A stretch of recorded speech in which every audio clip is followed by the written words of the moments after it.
أنا الدكتور فمسيد الريدي، استشاري في أمراض الكبد وزراعة الكبد. سأتحدث عن الخرافات المتعلقة بأمراض الكبد. الخرافة الأكثر شيوعًا هي أن أمراض الكبد تحدث فقط لدى مدمن الكحول. بالتأكيد لا، يمكن للمرضى الذين لا يتعاطون الكحول أيضًا أن يصابوا بأمراض الكبد. الأكثر شيوعًا هو الكبد الدهني. يمكن أن يحدث ذلك بسبب عوامل خطر أخرى مثل السكري وارتفاع ضغط الدم والسمنة واضطرابات الدهون، وفي النساء مثل متلازمة تكيس المبايض. هؤلاء المرضى معرضون لخطر كبير للإصابة بأمراض الكبد، وهؤلاء هم المرضى الذين يعانون من أمراض الكبد وليس مدمني الكحول.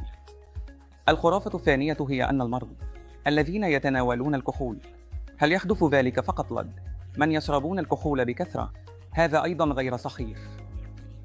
بشكل أساسي يعتمد الأمر على نمط استخدام الكحول ونوع الكحول ونسبة الكحول التي نشربها، وكذلك عدد السنوات أو الأشهر التي نشرب فيها الكحول.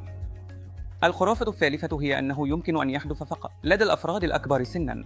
بالتأكيد لا، بسبب نمط الحياة الغربي حتى الأطفال يعانون من السمنة في مرحلة الطفولة، لذلك هؤلاء المرضى أيضاً. وهناك أيضاً ما يسمى بالمعايير الجينية مثل نقص ألفا شرطة 1 أنتيتريبسين ومرض ويلسون.